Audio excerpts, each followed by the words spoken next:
Hi and welcome everyone. This is the Hobo Prepper and I am Friar Tuck. Okay, so I'm at the food stamp office, and if you're a Patreon subscriber, you'll know a little bit more of what's going on here at the food stamp office. But I've actually made this video a couple of times in the past, and I don't think I've articulated myself well enough, but one of the recent subscribers who has been making a lot of comments has been asking me to explain how hobos like myself can help preppers, and like what kind of hobo am I. So let me start off with what kind of hobo am I. In the technicality, in the nomad world, I would be considered what's called a rubber tramp. Now, a rubber tramp is somebody who's going to ride a bike, they're going to walk, or they're going to be taking Greyhound or their own car. I have been a rubber tramp my whole hobo life. Now, why do I call myself a hobo? Because everybody thinks hobo riding trains, but you got to realize that over time the name homeless, hobo, transient, indigent, and all those different words, they all essentially were just transitions of the same word. So originally we started out as the poor and needy, and now in modern times, instead of calling us homeless because that's just too offensive, now they're calling us the unhoused. So, I mean, you could call homeless or poor or the worst off in our society. You can call us whatever you want. Because I'm a history nut, I chose the word hobo because of the connotations through history. And I have also tried to, ride rails, but it's not my thing. And I prefer being a rubber tramp, but I'm still a hobo, and I'm still nomadic, which is exactly why I call myself the hobo prepper. Now, the guy in the comments was talking about how he's ridden a bike, thousands of miles and stuff like that. And I'm sure that the guy has got more miles on a bike than I do. I mean, I've got 500 miles in my lifetime on a bike, and as you see, you guys have seen the 500 miles that I've done because of where I started and where I've traveled to. However, in the last 3 years, before I gave up my car, I have actually traveled about 6,000 miles because I went from Texas to Florida, and then from Florida back to Texas because of shutdowns and then opening back up. And then once we were talking about possibly shutting down the business, I decided to come to Florida, and then I went up to Virginia Beach, then I went to Denver, then I came back here to Florida, and now, as you see, I'm traveling around. And that's just in the last couple of years since the pandemic.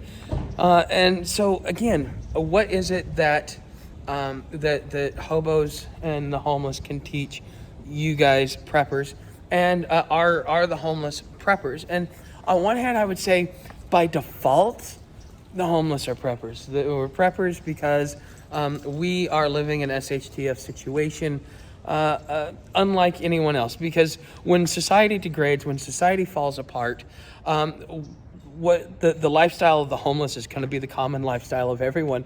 It's no longer going to be, you're homeless. It's like, these are the poor people, and these are the people that have.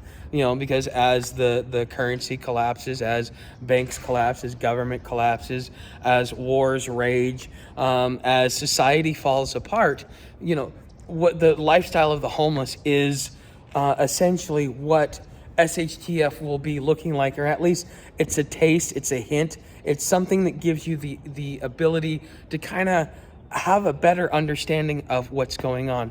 So since you guys don't want to come out here and be homeless, you want to be able to learn different things on how to become a better prepper and be prepared for SHTF. And so that is where I come in, because being a prepper is a little bit of a mentality. One of the things that I learned in Gainesville is that, you're homeless, they don't take care of their stuff. A prepper will take care of their stuff. But the homeless are also very resourceful. You can operate with very little to no money, because there are certain segments, like the people that are on SSI, the people that panhandle, the people that go out and do the day labor, which is a large chunk of the homeless population. They come and they take that money, and then they bring it, and it ends up getting spread around to the rest of the community through trade and through other things that are done. So, for example, my Bluetooth headset, I didn't need it. it was a waste of space. And so I traded it away for something that I wanted. It was a once in a lifetime trade to get something that was like, it's supposed to be wiped off the face of the earth. And for those of you wondering what it is, if you guys are old school, you know what Alaskan Thunderfuck is. And I managed to get some. I'm very proud of myself. It's something that is not, and I shared it around. I mean, it was something else.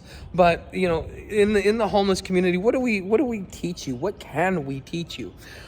Well, we could teach you how to live out in the elements and how to be able to deal with the elements. We could teach you what the underground economy is like. We can teach you all the things that are changing because as society falls apart. So, for example, pre-COVID and post-COVID, the whole world is completely different. Pre-COVID, if I wanted to go get food stamps, I'd go in, I say, look, I'm homeless and I need emergency food stamps. It's a federal program, not a state program. The states have to administer it, but it is a federal mandate. It might be an unfunded liability, but it is still a federal program. And so before the pandemic, I'd come in, they would give me a card, I'd walk out, I'd have a minimum of 1 month's worth of food stamps. And if I wanted to continue getting them, I would have to go through the application process. But they gave it to you because they know that there's really not a lot to be offered out there. Well, in the post-pandemic, now I gotta wait up to 30 days for them to mail me a card. It's all gonna be done remotely. I'm not gonna even get to meet with somebody. I mean, I was lucky to be able to fill out a paper application, and then I had to have them look over and make sure that I got everything. So, I mean, society is slowly breaking down. For instance, out in the rural areas, food banks and food services, rental assistance, and all these things that have been there for quite some time, those things are starting to go away. And nobody's really noticing it because right now you guys have your jobs, you guys have your income, you have your property, you have all this stuff. And so right now you may not need it, but guess what? When SHTF happens, just like in the Great Depression, you had food lines. You had people with wheelbarrows of money trying to buy a loaf of bread. Do you think it's going to be any different? Well, if you don't know what's coming down, and this is kind of like keeping your ear to the ground, is having a homeless guy that's in your back pocket that can tell you what the resources, what the services are like, what's starting to fall apart, what used to work and what doesn't work anymore. McDonald's is planning by April to lay off 200,000 people here in the States. 200,000 people. That's a huge amount. So that is going to play into the degradation of overall society. We also know that we have got the CBDC coming, and in order for the CBDC to actually be put in place, they have to destroy all these banks. All these banks are going to go under. This is why people keep telling you, get your money out of the bank. As a hobo, I can teach you guys the fine details, the things that are outside of theory that actually help you understand what it's really like. Because when you go out for a camping trip, or you're going to go do a cross-country hiking trip, but yet you still got a home and stuff like that, it's a much different come from mentality. The way that the world works is much different for you than somebody who's like, I got nowhere to go. I got nothing left. All I've got is what I can carry on me, and that's it. And at the end of the day, how are you, as a prepper, how are you going to survive something like that? What gear do you really need? What gear do you have that's superfluous? Will you be able to drive your car? Probably not. Will you be able to, what is it that you're going to do? Do you have the stamina to be able to hitchhike and backpack and all that stuff through the country to get to another region where there might be more opportunities? Before I left Gainesville, there was a rubber tramp who came in off of the Greyhound, who came from Alabama and says, the day labor, there's no work. And so he came to Gainesville to see if there was any work. And quite frankly, Gainesville is better than coming to Tallahassee. I'm telling you, Tallahassee is a mistake. And you guys will hear me talk over the next few days about it.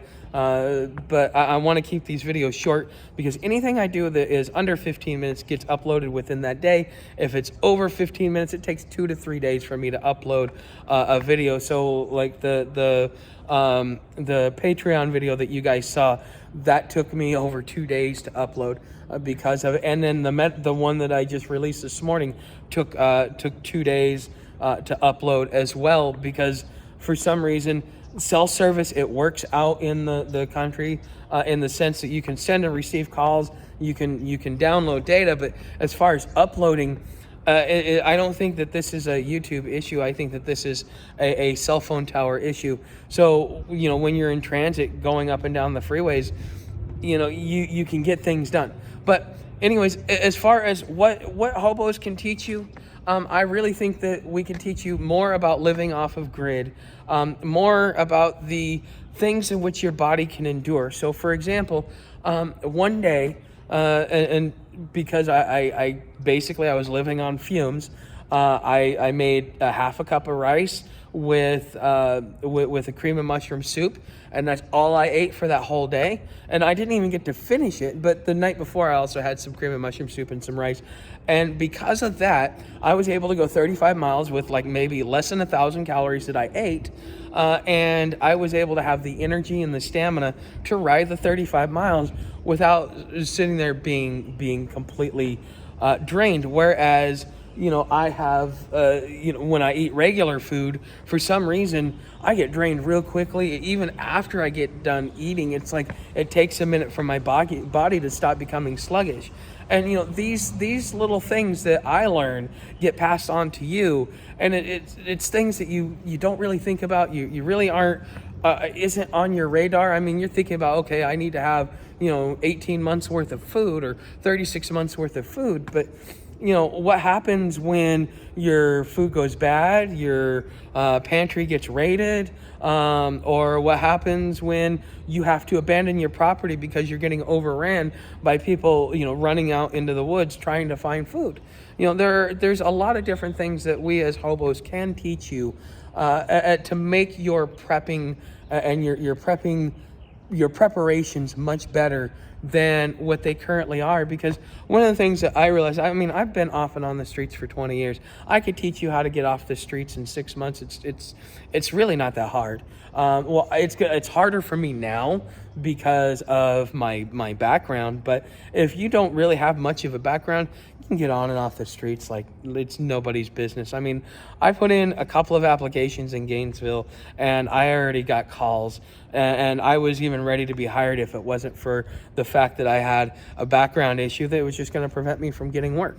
So, you know, things like that. I can very well teach you. I mean, I've done this enough times to where I know the ins and outs.